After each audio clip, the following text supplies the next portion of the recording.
kids, I hope you all are doing well and studying well.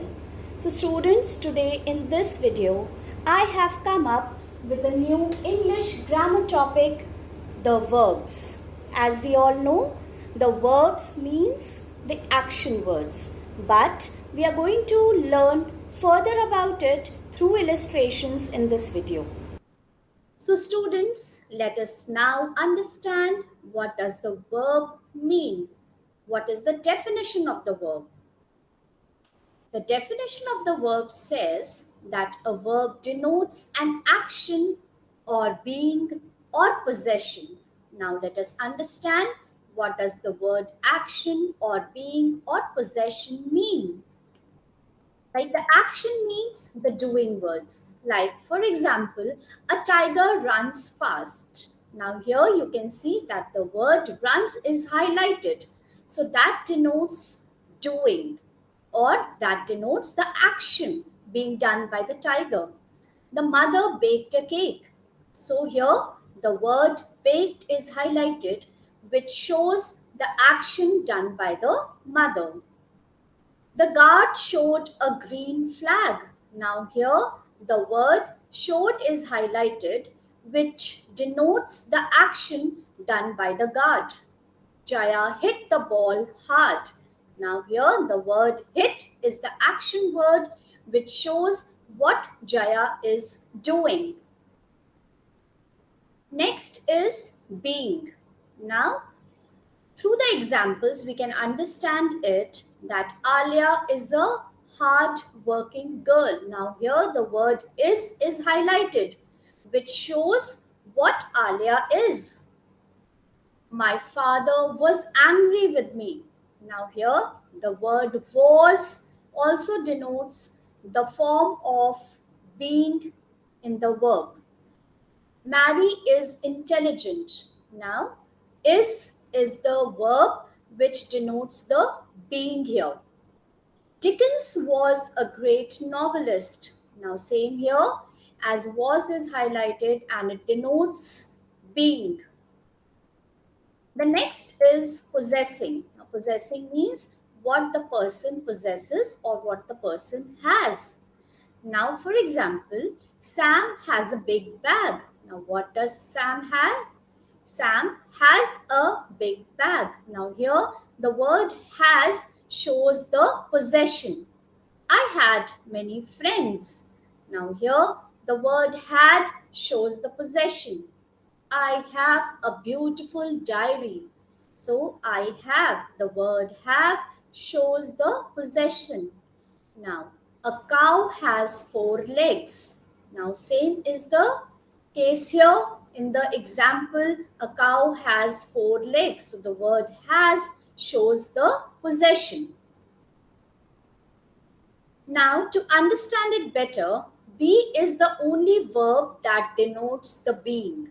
And the various forms of verb be are, is, are, am, was, were, will be, shall be. So now these are the various forms of the verb be. Is, are, am refer to the present time. Was and were refer to the past time. And will be and shall be refer to the future time. Now has, have, had, will have, shall have are the various forms of possessing. So now these words show the possession of the subject. Like for example, have and has refer to the present time. Had refers to the past time.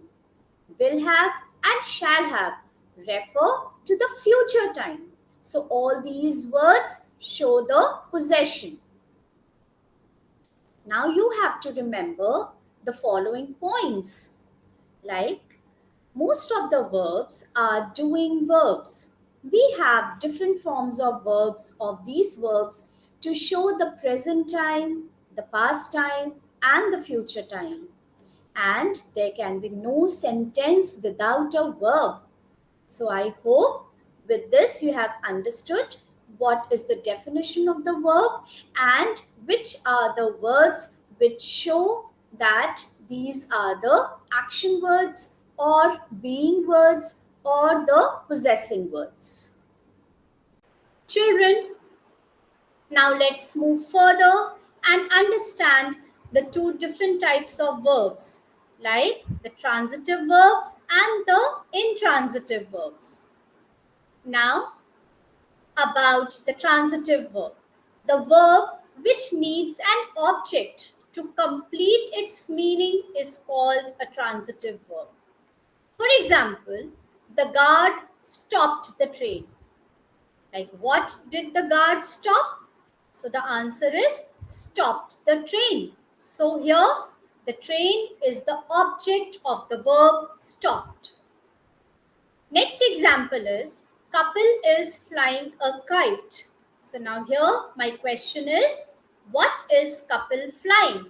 So the answer is flying a kite. So here a kite is a object to the verb flying. Now let us understand what is the object of a verb.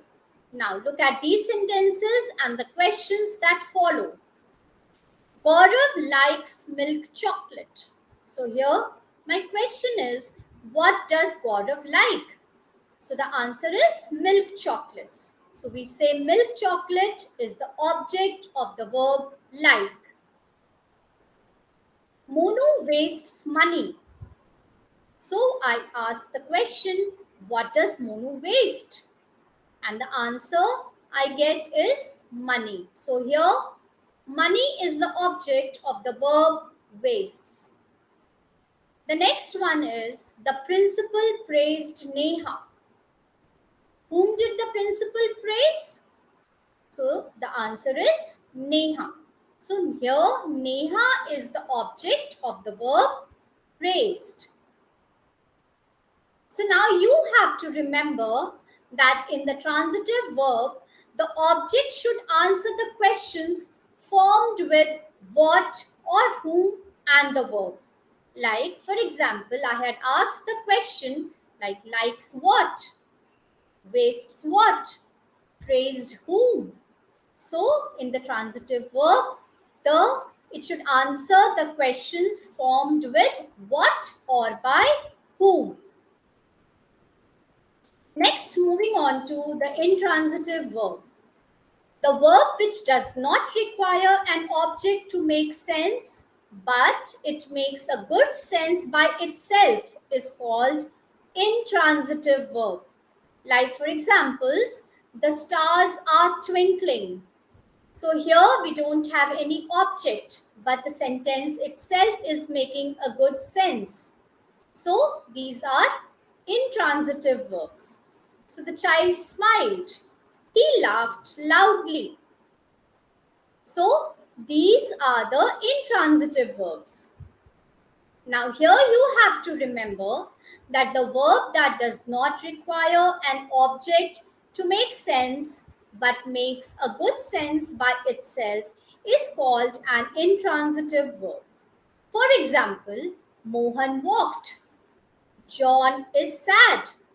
The policeman looked angry. So here we don't have any object, but the sentences itself is making a good sense. So these kind of sentences are called as intransitive verbs. Children, I hope you all have understood the difference between the transitive and the intransitive verbs. And if yes, then it will be very easy for you to attempt the exercises given in your workbook. So try and do it. Thank you so much, students.